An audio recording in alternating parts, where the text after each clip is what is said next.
전국에 계신 한능검 수험생 여러분들 또 왔습니다. 한국사를 맛있게 만들어주는 은쌤입니다. 자, 오늘은 저와 함께 공호 고대 삼국의 형성과 전개를 한번 들어가 보도록 하겠습니다. 드디어 왔습니다. 여러분들이 역사를 포기하는 크게 3번의 위기가 있는데요.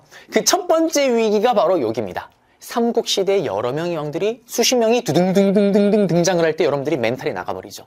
그 다음에 두 번째가 조선의 붕당 정치, 그리고 세 번째가 1920년대 30년대 무장 독립투쟁 부분인데 여러분들은 럭키 저를 만났습니다. 그 위기 극복할 수가 있습니다. 자, 그러면 이제 본격적으로 한번 시작을 해보겠습니다. 먼저 고대 국가의 발전 단계인데요. 이번에는 판서 말고 그냥 PPT에서 바로 한번 정리를 해볼게요. 자, 우리는 앞에서 다 봤어요. 청동기 시대 때 은동진 족장 군장 처음으로 계급이 등장을 했습니다. 그러면서 여기 족장, 소국이고요. 그리고 초기 철기 시대가 딱 접어들면서 철제 무기, 철제 농기구가 만들어지고 사용이 되면서 전쟁 스케일이 커지게 되고 여러 나라들이 등장을 합니다. 그 초기 철기 시대에 등장했던 여러 나라들이 부여, 옥적, 동해, 고구려 같은 나라였는데 사만이랑요. 그런데 그 중에 몇 개의 나라가 바로 연맹왕국 체제였습니다. 기억나세요? 부여와 고구려였죠. 그런데 그때 문제가 뭐였어요? Is king. 왕은 존재가 하지만 완벽하게 부족장들, 귀족들을 통제하지 못한다라고 얘기를 했습니다. 특히 부여 같은 경우는 농사가 개망했다. 그러면 부족장들이 마가우가 저가구가들이 왕이 때문에 농사가 망했다. 꺼지삼. 왕을 쫓아내기도 한다라고 얘기를 했었죠. 그게 연맹왕국이에요. 그러면 여기서 한 단계 더 레벨업한 마지막 끝판 대장이 바로 고대 국가입니다. 이 고대 국가를 뭐라고 부르냐면 우리는 똑같은 말이에요. 중앙 집권 국가라고 얘기를 해요. 이게 무슨 말이냐? 중앙으로 권력이 집중된다는 겁니다. 중앙에는 누가 있나요? Is king, is king. 왕이 있잖아요. 왕에게로 권력이 집중된다는 거예요. 그래서 보세요. 지금 귀족들이 완벽하게 일괄적으로 왕에게 통제가 되는 거죠. 이거를 고대 국가, 중앙 집권 국가라고 얘기를 합니다. 그러면 고대 국가, 중앙 집권 국가가 된 나라가 삼국인 거예요. 바로 고구려, 백제, 신라입니다. 그리고 나중에 보게 되는 가야 같은 경우는 연맹왕국 체제에 머물다가 결국엔 신라에게 멸망을 하게 되는 거죠. 그러면 이 얘기를 왜 하냐면 삼국을 이해하기 전에 앞서서 일단 먼저 중앙 집권 국가, 고대 국가가 뭔지를 알아야 되는 거고요. 한 30회차 이전에 이게 문제가 나온 적이 있어요. 중앙 집권 국가, 고대 국가의 특징을 물어보는 경우가 있습니다. 옛날에 아주 호랑이 담배 피던 시절에. 근데 이걸 또 알아둬야지 여러분들이 이해가 더 잘 돼요. 무슨 말이냐면 is king, 왕의 힘이 폭발적으로 강하다라는 중앙 집권 국가, 고대 국가라면 적어도 이거 정도는 해줘야 되는 거예요. 그게 뭐냐? 첫 번째, 왕의 힘이 좀 강하다라면 당연히 왕이 부자 상속 정도는 해줘야 되는 거예요. 아빠에서 아들로 왕위가 넘어가줘야 되는 겁니다. 이거 우리 고조선 때 얘기를 했었잖아요. 당군왕건 부왕에서 당군왕건 준왕으로 넘어갔던 거. 이게 왜 중요해요? 왕의 힘이 거지 깽깽이 같으면 아빠와 아들은 나이 차가 심하게 나잖아요. 왕의 힘이 거지 깽깽이 같으면 아들에게 왕위를 넘기는 순간 아들이 나이가 어리니까 신하들에게 잡아먹혀버립니다. 그래서 왕의 힘이 약할 때는 아들이 아니라 나이 차가 얼마 나지 않은 나의 동생, 사촌 동생에게 왕위를 준다라고 얘기를 했었죠. 자, 그래서 왕이 부자 상속, 아빠에서 아들로 왕위를 줬다? 왕의 힘이 좀 강하구나. 고대 국가, 중앙 집권 국가의 특징 중에 하나인 거예요. 두 번째, is king. 왕의 힘이 좀 강하다면 일단 신하들과 백성을 완벽하게 통제를 할 수가 있어야 됩니다. 특히 신하들. 그 신하들을 통제하기 위해서 뭘 해야 되냐면 율령 정도는 반포를 해줘야 되는 거예요. 그러면 이 율령이 뭐냐면 지금으로 치면 헌법으로 생각하시면 돼요. 왕이 만든 법이에요. 쉽게 말하면 내가 원하는 걸 법에 다 담아놓은 거예요. 이걸 어겼다. 넌 나에 대한 도전이야. 왜 법을 어기니? 처벌할 수 있는 거죠. 즉 왕이 내가 원하는 대로 통제하고 케어가 가능한 거잖아요. 왕이 만든 법이 반포되고 운영이 된다? is king. 왕의 힘이 엄청나게 강하구나. 고대 국가, 중앙으로 권력이 집중되고 있구나. 중앙 집권 국가구나. 라는 걸 보여주는 대표적인 증거입니다. 그런데 여기서 또 뭐가 있냐면요. 율령 반포는 1+1이에요. 뭐냐면 여기 안에 어떤 게 들어가냐. 일단 관리들의 등급을 잡아주는 관등제가 들어가요. 법 안에. 너는 예를 들면 영의정, 나는 왕. 영의정의 권한은 요만큼, 왕의 권한은 이만큼. 너와 나의 클래스 차이를 알겠니? 왕권 강하죠. 그 다음에 또 관리들의 등급을 매겼다라면 관리들의 등급에 맞춰서 옷 색깔을 잡아주는 공복제도가 여기 들어가요. 율령 안에. 1+1입니다. 그래서 보통 율령을 반포했다 그러면 관등제와 공복제도도 같이 만드는 거예요. 옷 색깔 잡아주는 거예요. 뭐냐면 나는 왕이니까 황금색, 너는 예를 들면 영의정이니까 넌 빨간색, 이런 식으로. 너는 파란색. 알겠니? 골드는 나만 입을 수 있어. 너와 나의 클래스가 이만큼 차이가 나는 거야. 왕권 강화를 보여주는 거죠. 자, 그 다음에 세 번째입니다. 세 번째는 이스킹. 왕의 힘이 좀 강하다라면, 권력이 중앙으로 집중되는 왕권 강화가 이루어진 중앙 집권 국가라면 적어도 이거 정도는 또 해줘야 되는 거예요. 뭐? 민들의 마음을 통합을 해야 됩니다. 기억나세요, 여러분들? 원시 종교 중에 신석기 때 나왔던 토테미즘. 땅 위에 있는 동식물을 숭배하는 거. 저는 하마를 제일 좋아합니다. 그러면 우리 부족은 하마를 숭배하는 하마 부족이죠. 곰을 좋아한다, 곰 부족. 멍멍이를 좋아한다, 멍멍이 부족. 보세요. 엉망진창이잖아요. 어떤 사건이 터졌다, 전쟁이 터졌다. 그러면 우리는 하마만 찾는 거예요. 옆 동네는 멍멍이만 찾는 거예요. 저기는 돼지만 찾는 거예요. 엉망진창입니다. 이거를 아우를 수 있는 고차원적인 종교가 필요하겠죠. 그게 바로 불교입니다. 그래서 중앙집권 국가라면 적어도 불교 정도는 수용해줘야 되는 거예요. 고차원적인 종교로 민들의 마음을 하나로 통합시키는 겁니다. 그 다음에 마지막 네 번째, 끝판대장이에요. 왕의 힘이 강하다는 걸 제일 잘 보여주는 팩트, 제일 쉽게 보여주는 게 뭐가 있을까요? 바로 영토 확장이겠죠. 얼마나 간단해요. 뭐냐? 신원들아 백성들아, 나 저기를 정복했어. 내일부터는 저기가 우리 땅이야. 오늘부터 여기가 우리 땅이야. 와, 우리 왕 쩐다. 우리 왕 정말 대단하다. 와, 저거 원래 우리 땅 아니었는데? 바로 활발한 영토 확장이 이스킹. 가장 쉬운 왕권 강화를 보여주는 거죠. 활발한 영토 확장. 그래서 우리가 초등학교 때부터 맨날 배우는 왕이 있잖아요. 강개토대왕. 강개토대왕을 왜 그렇게 미친 듯이 배웠을까요? 가장 활발한 영토 확장을 했으니까. 이거보다 확실한 게 없습니다, 여러분들. 네. 지금으로 치면 이거와 똑같은 거죠. 여러분들이 한능검 시험을 쳤어요. 근데 이번에 불국사래요. 시험이 너무 어려웠어. 근데 여러분들은 운동신과 함께 했기 때문에 사뿐하게 합격을 했습니다. 근데 자랑하고 싶어. 간단해요, 뭐. 아, 인스타에 올리면 되죠, 뭐. 이상하다. 남들은 다 시험이 어렵다고 하던데 나는 그렇게 어렵지 않던데 이게 어렵나? 라면 여러분 점수 90점, 80점 올리는 거예요.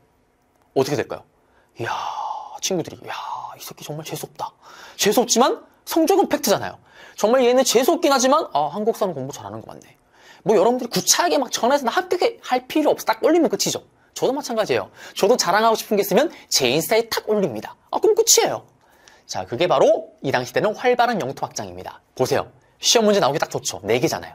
그래서 중앙집권국가의 특징으로 옳지 않은 것을 해서 나머지 하나를 찾으면 정답이 된 적이 호랑이 담배 피던 시절에 문제로 나온 적이 있다라는 거. 자, 그러면 이거를 잡아가는 왕들을 또 볼 거예요. 그래서 여기 일단 잡아드렸고요. 자, 여기 보시면 이제 고구려부터 들어가겠습니다. 여러분들. 고구려의 1대 왕은 누굴까요? 여기 있는 것처럼 동명성왕입니다. 고주몽이죠, 고주몽. 우리 앞에 고구려 강의할 때 봤잖아요. 부여에서 슈퍼 왕따를 당합니다. 눈을 감고 싸도 백발백중, 뒤로 싸도 백발백중. 그래서 부여의 왕자들로부터 슈퍼 왕따를 당하자 고주몽아찌가 어떻게? 에라이 샹! 밑으로 내려가죠. 그러면서 이때 자기를 따르는 부여 쪽 사람들과 압록강 유역의 토착민과 함께 나라를 오픈합니다. 졸본성에서요. 그게 바로 고구려의 시작이고 이때 고주몽을 동명성왕이라고 부릅니다. 그리고 동명성왕의 아들이 누구냐면 유리왕이 있어요. 유리왕. 자, 이 유리왕 이야기를 좀 해줘야 되는데요. 자, 한번 가보겠습니다.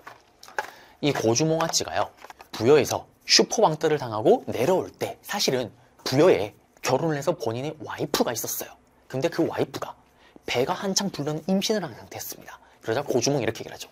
사랑하는 나의 와이프야. 지금 당신이 나를 따라오면 당신도 위험하고 뱃속의 애기도 위험하다. 그러면서 칼을 딱 꺼내서 칼을 빵 부러뜨려서 칼 반쪽을 줍니다.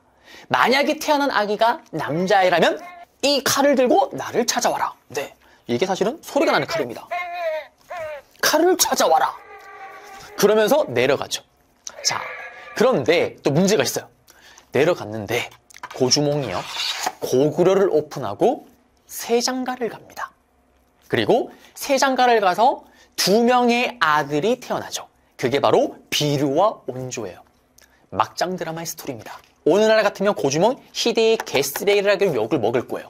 그러면서 고주몽의 아들이었던 비류와 온조는 당연히 다음에 왕이 될 줄 알고 열심히 왕위를 받기 위한 훈련을 받고 있었습니다. 그러던 어느 날 갑자기 잊고 지냈던 아들이 찾아온 거예요. 파파, 응? 너는 누군데? 당신의 아들. 예전에 당신이 우리 엄마 줬던 그 칼. 오, 마이 선, 나의 아들. 장하다, 네가 다음 왕. 그게 바로 이대왕 유리왕이에요. 그러자 졸지에 왕이 될 줄 알았었던 비류와 온조는 벙지겠죠. 그러면서 비류와 온조가 어디로? 비류는 인천으로, 온조는 지금의 한강유역, 롯데월드가 있는 잠실역 부근에 자리를 잡습니다. 그러면서 그게 백제가 되는 거죠. 자, 그러면 여기 유리왕 가볼게요. 유리왕이 고주몽에 이어서 고구려 2대 왕이 됩니다. 그리고 첫 번째 수도였던 졸본성에서 국내성으로 천도를 하죠. 자, 이거는 천도 문제 이런 것들은 여러분들이 한번 정리를 할 필요가 있어요. 그래서 각각 나라마다 천도를 했을 때 그 시점의 왕들을 좀 기억할 필요가 있는데 고구려는 바로 2대 왕 때 국내성으로 옮깁니다. 자, 옮긴 이유가 있어요. 제가 앞에 고구려 강의 때 보여드렸잖아요. 고구려의 첫 번째 수도 졸본성, 중국에서는 오녀산성이라고 부르는, 여기 봐요. 제가 여기 가봐서 알잖아요. 동진입니다. 계단 이런 계단이 1시간을 계속 올라가야지 정상에 도착을 합니다. 제가 느꼈어요. 여기는 사람이 살만한 곳이 못 된다. 이거는 수도가 아니고 그냥 방어를 위한 성이지 이거는 수도가 될 수가 없다. 역시나 바로 유리왕 때 국내성으로 이사를 가는 거죠. 그리고 동진입니다. 자, 그 다음에 또 하나 알아야 될 게 있습니다. 고구려와 백제와의 관계예요. 아까 얘기를 했죠. 뻥졌던 비류와 온조가 내려가서 인천에 자리 잡았던 비류, 그 다음에 한강유역에 자리 잡았던 온조. 근데 비류 같은 경우는 인천이 조속 간만의 차가 심하잖아요. 밀물썰물. 그래서 농사가 망하고 나라가 망해요. 그러면서 비류가 온조에게 합류되면서 힘이 더 강성해지고 이때 만들어진 게 백제죠, 백제. 중요한 이 얘기를 왜 했냐면 제가 앞에 봤던 그런 막 얘기를 했던 이유가 뭐냐면 백제라는 나라는 누가 주도를 해서 오픈을 한 거예요. 건국을 한 거예요. 고구려에 있던 사람들, 고주몽의 아들이었던 비류와 온조가 자기를 따르는 고구려 사람들 무리를 데리고 백제를 건국했잖아요. 맞죠? 또 반대로 그 고구려 사람들은 또 더 위에 뿌리를 찾게 되면 어디예요? 부여죠, 부여. 그래서 부여에 있던 사람들이 내려와서 고구려를 오픈했고 또 그 내려왔던 사람들 중에 또 일부가 또 내려가서 백제를 건국을 한 거예요. 그러면 백제라는 나라가 건국될 때 누가 관여를 한 거예요? 고구려의 유이민 계통이 관여를 한 거잖아요. 그걸 보여주는 증거가 있어야 되겠죠. 왜? 역사는 팩트니까. 그게 실제로 시험에 나온 적이 있습니다. 물론 호랑이 담배 피던 시절이긴 하지만요. 잡긴 잡아야 돼요. 그걸 보여주는 유물, 유적이 바로 하나가 있는데 이거예요. 동진이가 있습니다. 우리 동진이가 지금 중국 만주에서 강의를 하고 있어요. 이 뒤에 있는 게 뭐냐면 장수왕의 무덤으로 추정되는 장군총이에요. 제가 열심히 강의를 하는데 아직도 저는 이 아이가 기억이 납니다. 지금 열심히 강의하고 전부터 나의 강의에 다 빠져있는데 전 아직 기억나요. 이 친구만이 유일하게 제 강의를 듣지 않고 있었습니다. 땅바닥에 기어다니고 있는 중국의 만주 개미를 보고 있었어요. 개미 숫자를 세고 있더라고요. 제가 뭘 하고 싶으면 참았습니다. 보고 있니? 네. 어쨌든 그렇다라는 거고요. 여기 보면 동진이 또 장군총입니다. 제가 장군총을 한 6, 7번 간 것 같아요. 네, 동진입니다. 또 동진이에요. 동진입니다. 제가 이렇게 자주 갔던 이유가 뭐냐면 코로나 이후로 지금 아직까지 안 풀리고 있긴 한데요. 코로나 터지기 전만 해도 제가 하나투어를 대표하는 광고 모델이자 하나투어 최고의 역사 전문가였죠. 동진이와 함께하는 역사 투어! 인기가 폭발했었어 옛날에요. 보면 동진이 역사 기행과 예전에 오셰드 셰프 붙었습니다. 둘이. 제가 이겼어요. 저는 4등이에요. 오셰드 셰프 없습니다. 최연소 셰프는 못 이겼어요. 너무 대단하신 분이라서. 네. 물론 두 분 다 대단하시긴 하지만요. 네. 자, 그리고 백제 보세요. 부여와 고구려 계통의 유이민이 지금 한강유역에 있던 토착민들과 함께 나라를 오픈을 했어요. 그게 백제입니다. 그게 온조왕이고요. 그리고 위치가 어디냐? 여러분들의 심장을 뛰게 만드는 초딩들의 꿈의 나라. 바로 롯데월드가 있는 잠실역 부근으로 생각하시면 됩니다. 자, 그리고 롯데월드몰. 동진입니다, 동진이. 네, 지금 여기 뒤에 있는 무덤이 석청동 고분인데요. 이게 백제 최고의 정성기를 이끌었던 근초고왕의 무덤으로 추정되는 무덤이에요. 우리는 여기서 뭘 할 수 있냐면 아까 봤던 그 장군총 기억나시죠? 모양 형태. 지금 이거는 위에가 깎여 날아간 거예요. 장군총과 백제 왕의 무덤으로 추정되는 근초왕의 무덤으로 추정되는 이 서청동 고분군이 무덤 양식이 똑같아요. 장수왕의 무덤, 백제 근초왕의 무덤? 무덤 스타일이 똑같네요. 아, 같은 계통이구나라는 걸 보여주는 증거입니다. 시험에 만약에 이 무덤 사진 2개를 주면 다음 유물 유적과 관련된 내용으로 오는 것은 뭘까요? 백제 건국의 고구려 유의민 계통이 관여하였다. 또는 건국에 참여하였다. 이게 찾으면 정답이 되겠죠.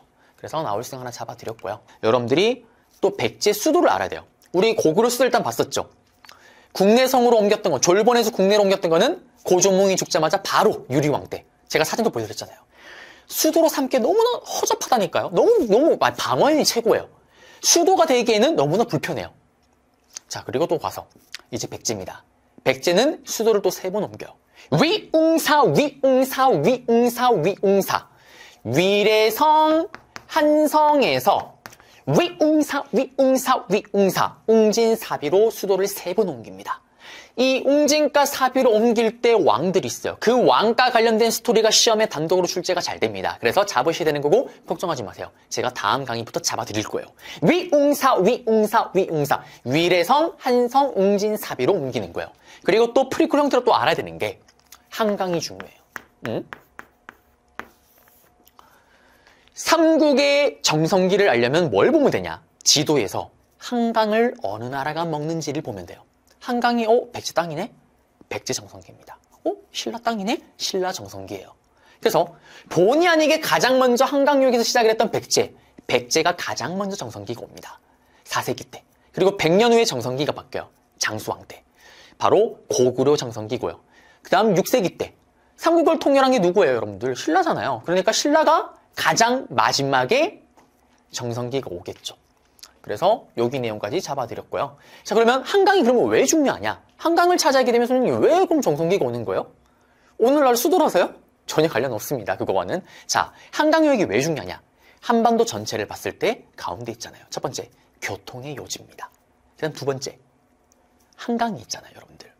세계 여러 나라와 비교해도 도시 내부에 흐르는 강 중에 이 정도로 큰 강을 찾는 게 쉽지가 않아요. 제가 대구 출신이잖아요, 여러분들. 처음 딱 생각했을 때 지하철 2호선을 타면 여러분들 한강을 이렇게 지나가잖아요. 그때 서울 토박이 친구랑 사귀게 된 친구랑 저랑 둘이 같이 이제 홍대를 간다고 지하철 탔는데 제가 그때 처음 본 거예요, 한강을. 우와, 야, 영호야, 대박이다. 야, 서울 역시 다르다. 야, 서울! 우와, 바다, 뭐지? 했더니 친구가 너무 쪽팔려 하면서 저와 함께 거리를 두면서 다른 자리를 앉더라고요. 그리고 주변의 사람들이 저를 약간 도라이 쳐다보듯이 쟤 뭐야? 쳐다봤던 기억이 나는데 서울 사람들이 지금 비웃고 있는 거 알아요. 그렇지만 지방에서 올라오신 분들 다들 제 마음 알 거예요. 진짜 커요. 강이 진짜 큽니다. 근데 보세요. 이것도 지금 강이 줄어든 거예요. 매몰을 했기 때문에. 흙을 묻었기 때문에. 그럼 과거에 강이 더 컸겠죠. 물이 이렇게 많이 흐르면 당연히 뭐가 잘 될까요? 농사가 잘 되겠죠. 생산력이 좋아요.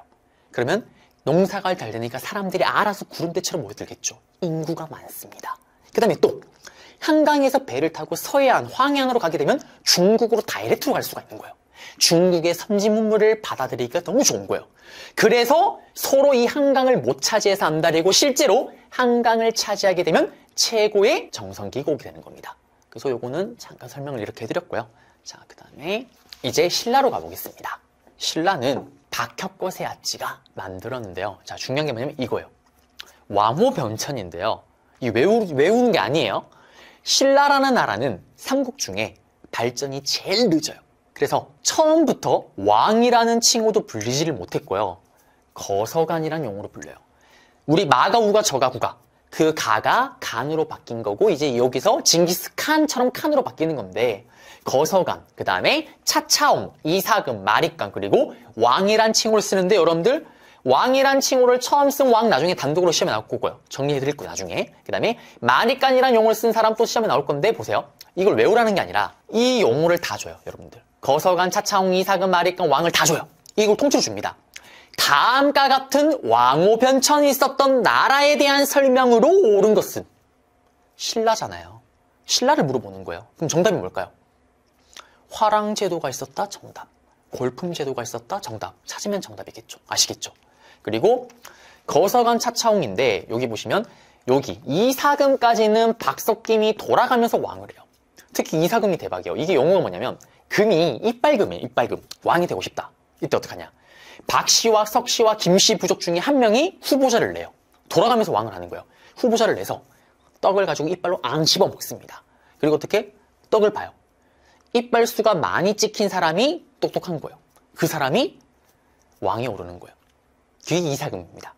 네.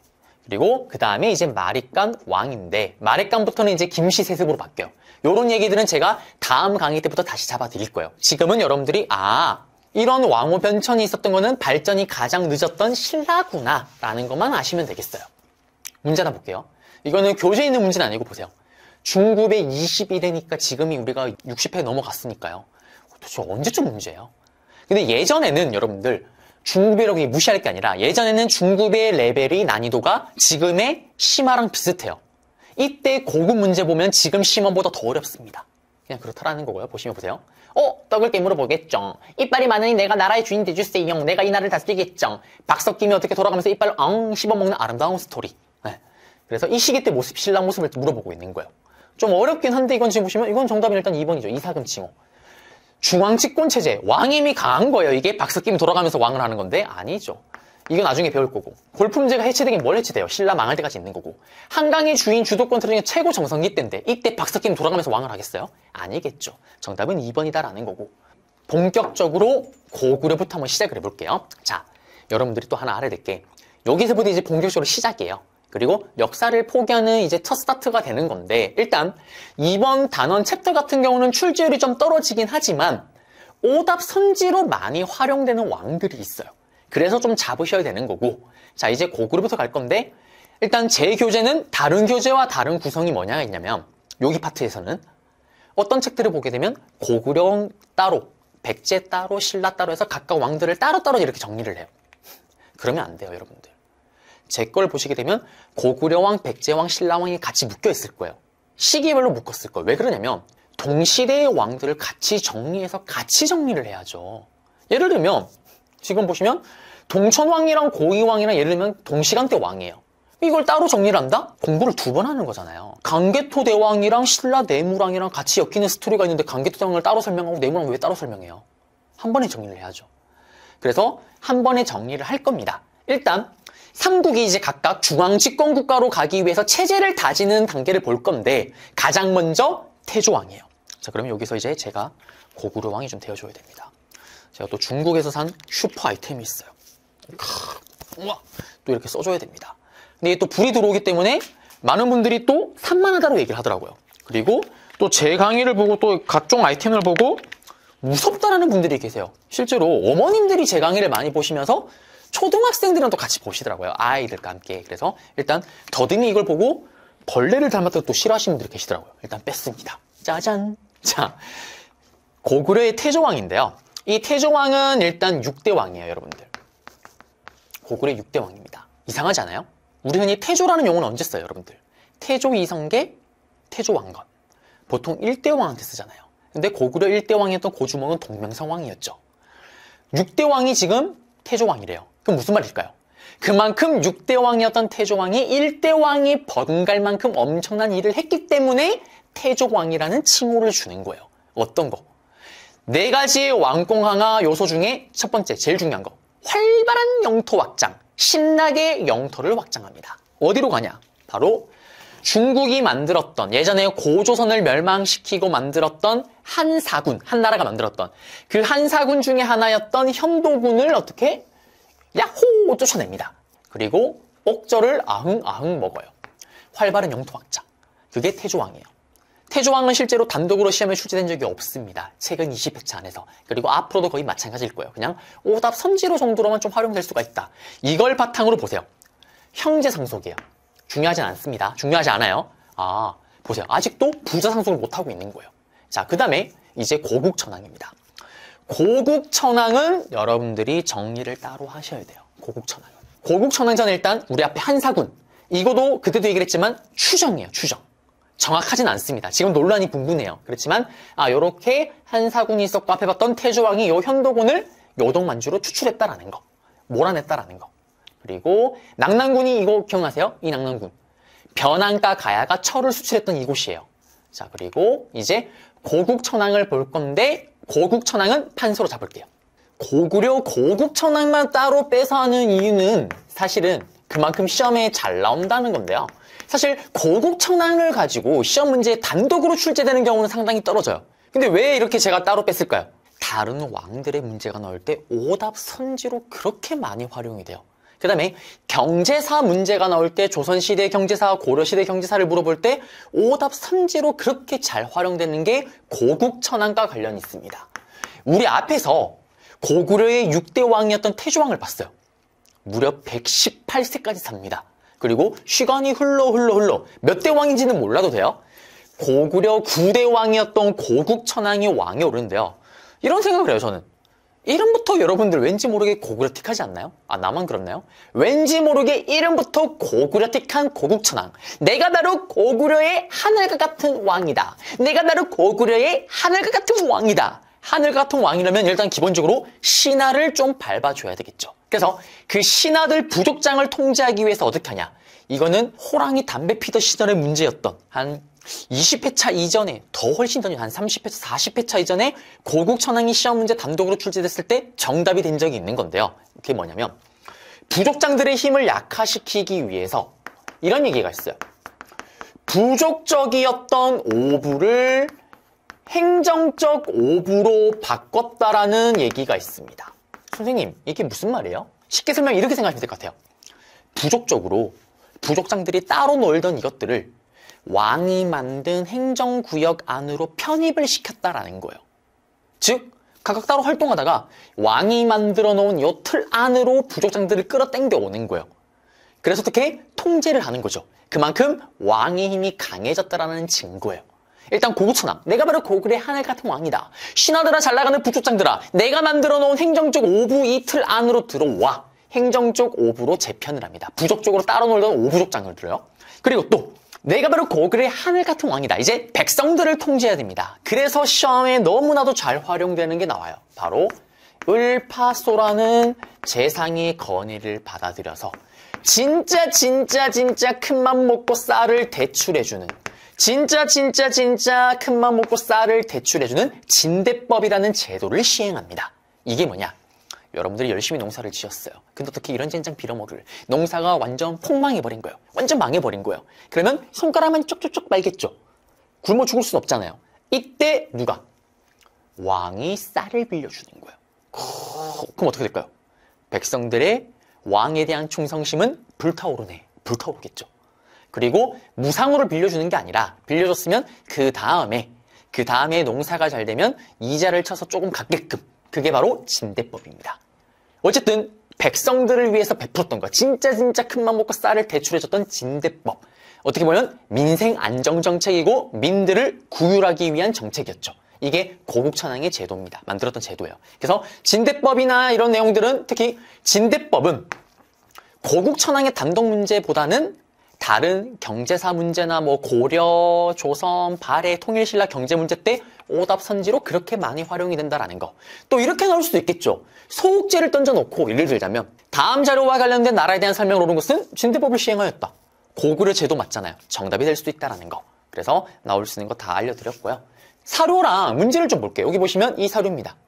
예전에 이 사료를 통째로 주고, 여기 보시면은 매년 곡식을 19만 소금에다가 구워주고 어떻게 10월에 갖게 하는 상설 규정. 진대법이죠. 그리고 여기 보시면 보세요. 아까 그 사료가 그대로 문제 들어갔죠. 근데 고국천왕 문제가 최근에 나온 게 없어요.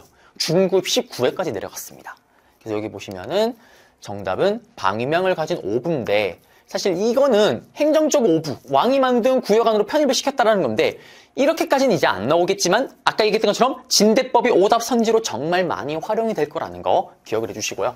자, 보시면은 이제 동천왕이에요. 이 동천왕 같은 경우도 여러분들 시험에 단독으로 출제가 되진 않을 거예요. 이건 또 무슨 말일까요? 오답선지로 그렇게 많이 활용될 거예요. 그리고 지금 보시면 우리가 지금 태조왕, 고국천왕, 동천왕 같은 경우는 1에서 3세기 시기 때 있었던 왕들이에요. 한마디로 초창기 때 모습인 거예요. 이 얘기를 또 왜 하냐면 시험 문제에 요새 심화에서 나오는 트렌드가 이게 뭐냐면 가와 나를 줍니다. 가에서 예를 들면 태조왕이나 고국천왕의 스토리 예를 들자면, 또는 나에서는 뭐 진흥왕 나중에 배우겠지만 장수왕의 스토리, 가와 나 사이에 들어갈 수 있는 내용으로 옳은 것을 했을 때, 근데 보통 여기가 기준적으로 잡히진 않아요. 그 말인지 뭐냐, 보통 예를 들면 백제 최고의 정성기를 이끌던 근초고왕, 신라 최고의 정성기를 이끌던 진흥왕, 그러면 여기 사이에 들어가는 거 했을 때는 여기 지금 배우는 내용들은 하나도 들어가는 게 없죠. 전부 다 싹 다 오답이라는 거예요. 느낌 오시나요? 가나 사이 들어간다고 했을 때 오답 선지로 고국천왕이나 태조왕이나 동천왕이 활용이 되는 거예요. 특히 이 동천왕 같은 경우는 어떤 스토리를 겪었냐, 동쪽으로부터 천재지변에 버금갈 만큼 정말 큰 사건을 겪은 왕이에요. 동쪽에 누가 있을까요? 중국입니다. 중국의 침입을 받는데요. 여러분들 정말 좋아하는 중국의 소설, 중국의 4대 소설, 바로 삼국지. 삼국지의 유비, 조조, 송곤 들어봤을 거예요. 그 조조가 만든 나라가 바로 여기 있는 위나라예요. 위나라. 이 위나라에서 누가, 중국에서, 또 중국 하면 또 이 동물을 또 꺼내줘야 됩니다. 광구검. 중국에서 광구검이 야호 고구를 털러 와요. 그래서 이때 수도가 작살이 나고요. 엄청나게 피해를 입습니다. 그러면서 겨우 이 위기를 극복을 해요. 근데 이런 디테일한 내용을 물어보는 게 아니라 동천왕 때 위나라 광구검의 침입을 받았는데 지금 고국천왕이든 태조왕이든 동천왕이 전부 다 6대, 9대, 11대 왕이잖아요. 고구려 초기 왕이에요. 한마디로 장수왕, 강대토대왕 다음 시간에 배우겠지만 그 왕들 앞에 왕이다라는 걸 잘 기억하시면 되겠습니다. 그래서 이 동천왕 같은 경우는 정답이 되는 게 아니라 오답 선지로 활용이 된다. 그리고 이제 백제의 고위왕입니다. 백제 고위왕은 백제 입장에서는 정말 고위 모셔야 되는 왕이에요. 중앙 집권 국가를 다져나가는 왕이에요. 보시면은 왕위는 여전히 형제 상속이지만 이게 중요한 게 아니라 고위 모셔라. 왜 백제 입장에서 고위 모셔야 되냐? 율령을 반포합니다. 왕권 강화 4개 중에 한 가지잖아요. 근데 율령을 반포하면 그 안에 어떤 내용이 들어가요? 법을 반포할 때, 제정할 때. 관리들의 등급을 매기는 관등제도. 그 다음에 그 관리들의 옷 색깔을 잡아주는 공복제도. 100명의 관리들의 옷 색깔을 잡아주는 거. 1+1으로 들어간다 그랬죠. 그 다음에 목지국 병합, 활발한 영토 확장. 목지국 기억나세요? 사만, 마한, 변한, 진한 중에 특히 만의 50여 개의 나라 중에 유일하게 왕이 있었던, 사만 전체를 통틀어서 유일하게 왕이 있었던, 사만 전체를 아우르는 최고의 국가였던 목지국을 아흥 먹어버립니다. 그게 고위왕이에요. 그래서 여기 내용까지 잡아드렸고요. 고위왕도 시험에 단독으로 출제된 적은 최근 20회차 안에 없었습니다. 그리고 이제 가야예요. 너무 중요합니다. 가야는 따로 정리를 좀 할게요. 가야인데요. 사실 최근에 심화 트렌드상 가야 출제율이 상당히 높습니다. 상당히 높아요. 앞에 고국천왕이라는 거 비교가 안 될 정도로, 실제로 시험을 한 3번 치면 한 번 정도 나올 정도로, 즉 가야는 꼭 정리를 하셔야 되는 건데, 가야는 우리가 시험에 나오는 가야는 딱 2개가 있어요. 그게 뭐냐면 금강가야, 그리고 마지막까지 큰 가야였던 대가야입니다. 근데 가야는 사실 여러 개가 있어요. 성상가야니 아라가야니 가야가 여러 개가 있습니다. 근데 시험에 나오는 건 딱 2개인데 그 이유가 뭐냐면, 가야는요, 나라가 망하는 그날까지, 모든 가야가 멸망하는 그날까지 연맹왕국 체제예요. 무슨 말이냐? It's king. 왕이 아직 완벽하게 많은 부족장들을 컨트롤하지를 못하는 거예요. 다 따로 노는 거예요. 한마디로 개인 플레이입니다. 모래알 조직력이에요. 그래서 여러 가야가 있었던 거예요. 성상가야니 아라가야. 근데 여러 가야가 있긴 하지만 무역을 하거나 외교를 할 때는 누군가가 한 가야가 대표를 해서 처리하면 좀 편하긴 하잖아요. 그래서 가야의 맹주가 등장을 해요. 가야의 맹주가 등장을 하는데 초기 가야의 맹주는 바로 금강가야입니다.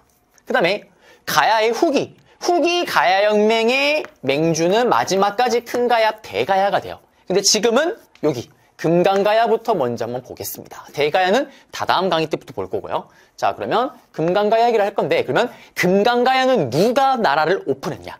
아셔야 돼요. 수로 김수로. 수로 김수로. 김수로가 나라를 건국합니다. 이 내용은 어디에 있냐? 건국 신화 같은 경우는 옛날 옛적에 호랑이 담배 피던 시절에 이런 책이 들어가야 되겠죠. 바로 당군 신하가 엄서영, 이런 부식부식 덩어리, 김부시가 찍었었던 삼국사기는 책이 사기예요. 당군 신하가 엄서영, 당군 신하가 들어갔던 이런 스님의 삼국유사, 이런 건국신화는 삼국유사에서 다 볼 수가 있어요. 고려 후기에 일연이 있었던 삼국유사에 김수로가 나라를 건국했다라는 가락국기라는 파트를 보게 되면은 김수로 이야기가 나와요. 이런 사료가 있습니다. 구지봉에서 샤랑샤랑 꿀랑꿀랑꿍 수로 다음에 설명하고 있는 나라에 대한 내용으로 옳은 것을 했을 때 금강가야, 널 알고 여러분들이 문제를 푸셔야 돼요. 김수로가 건국하였다. 정답. 그 다음에 연맹왕국 체제로 멸망하였다. 정답. 이 가야 지역이 옛날에 어떤 지역이었어요? 이런 변태 오타쿠 철변태니까 구석이 짱 박아준다라 이랬잖아요. 변한 지역이에요. 변한이 철이 썩어나니까 어떻게 했어요, 여러분들? 덩이새를, 철 원자재였던 덩이새를 화폐처럼 사용했었죠. 똑같습니다. 그 다음에 철이 썩어나니까 이 철을 낭랑가, 그 다음에 외에다가 어떻게 수출을 했었죠. 이거도 동일합니다. 변한이나 가야나 똑같은 내용이에요. 그리고 금강가야나 대가야나 전부 다 가야 지역이잖아요. 덩이새, 화폐, 낭랑 외 수출에다 전부 다 정답이 될 수가 있는 거예요. 자, 그리고 또 들어가서 그러면 가야의 맹주가 왜 바뀌었냐? 이거는 다음 강의 때 배울 건데요. 바로 누구? 우리가 너무나도 잘 아는 땅 따먹기의 달인 강개토대왕. 다음 강의 다시 배울 겁니다. 강개토대왕의 외구 격퇴 과정 속에서 멍 때리고 있던 금강가야가 같이 피해를 입어요. 고구려의 강개토대왕 군대에게 박살이 납니다. 그러면서 피해를 안 입었던 대가야로 가야의 주도권이 넘어가면서 이때부터 후기 가야연맹, 대가야가 후기 가야연맹의 맹주가 되는 거예요. 뭐에? 강개토대왕의 외구 격퇴 과정 속에서. 자, 그리고 금강가야의 왕들과 왕족들이 묻혔다라는 무덤 고분이들이 있어요. 모여있는 곳이. 거기가 어디냐면 바로 대성동 고분입니다. 대금 삐리리 대금을 불어 대성동 고분군이에요. 이걸 왜 얘기를 하냐면 이렇게 나와요. 대성동 고분군 샤랑샤랑 꿀랑꿍 했을 때 여러분들이 금강가야를 물어보고 있구나. 또 가야는 철이 썩어나니까 철과 관련된 대표적인 유물들이 있어요. 좀 사진으로 볼게요. 그 가야 유물 던져놓고 물어보기도 하고요. 김수로 샤랑샤랑 꿀랑꿍, 그 다음에 구지봉 샤랑샤랑 꿀랑꿍 던져놓고 금강가야인 걸 알고 여러분들이 또 문제를 풀게끔 나와요. 근데 치사하게도 금강가야 문제가 나올 때 대가야를 오답선지로 넣지는 않습니다. 대가야 문제가 나올 때도 금강가야를 치사하게 오답선지로 넣지는 않아요. 그래서 여러분들이 기본적으로 가야의 느낌을 받으면 문제 푸는 데는 큰 어려움이 없게끔 출제가 되긴 해요. 자, 그러면 이제 다시 PPT로 들어가 볼게요. 자, 보시면은 삼국유사 가락국기에 구지봉 샤랑샤랑 꿀랑꿍 내용 들어가고요. 김수로가 건국했고 덩이새를 화폐처럼, 그 다음에 낭랑가 외에 철을 수출, 그러면서 무역을 했던 거고, 강개토대왕의 침략으로 결국에는 연맹 주도권을 누가? 금강가야가 잃어버립니다. 그 다음에 금강가야의 대표적인 고분군들이 어디냐면 대성동 고분군이에요. 철이 썩어나니까 철 원자재 덩이새를 화폐처럼, 덩이새. 그 다음에 여기 보시면은 특히 철이 썩어나니까 몸에 철갑옷, 심지어는 말에게도 이렇게 철을 뒤집어 씌웠다라는 거. 그 다음에 가야의 대표적인 인물형 톡이고요. 그 다음에 저기는 수레바퀴 톡이고, 그리고 여기는 대성동 고분군입니다. 9개의 구간들이 구지가를 샤랑샤랑 꿀랑꿍, 구지봉 샤랑샤랑 대가라 가야의 임금이 되었다. 이름을 누구? 수로라. 그러면 덩이새를 화폐, 낭랑가 외의 수출, 초기 가야연맹의 맹주, 연맹왕국 체제였다. 고구려 강개토대왕의 격퇴 과정 속에서 명맹의 주도권을 잃어버렸다. 그리고 나중에 강의 때 보겠지만 어느 나라에서 버풍왕에 의해서 멸망하였다. 자, 그리고 여기도 금강가야 하려고요. 수로왕릉 끝났죠. 이거 보고 아셔야죠. 봉봉으로 봉봉 구지봉. 대성동 고분군 62회니까 최신이죠. 1번이네요. 바로 덩이새를 화폐처럼 사용하였다. 2번에 이제 다 정답 살 수 있죠. 2번에 뭐예요? 2번에 고조선 민며느리제 반짝반짝 빛나는 얼굴 우리 며느리 거 옥저. 그 다음에 골품제도 신라. 보세요. 이렇게 오답을 많이 활용해요. 진대법. 진짜 큰 맘 먹고 베푸는 거. 내가 바로 고구려의 하늘과 같은 왕이다. 고국천왕. 정답은 1번 되겠습니다. 이렇게 해서 이번 강의와 관련된 내용들 다 정리해드렸습니다. 저는 이제 다음 강좌에서 여러분들을 찾아뵙도록 하겠습니다. 여러분들 고생하셨습니다.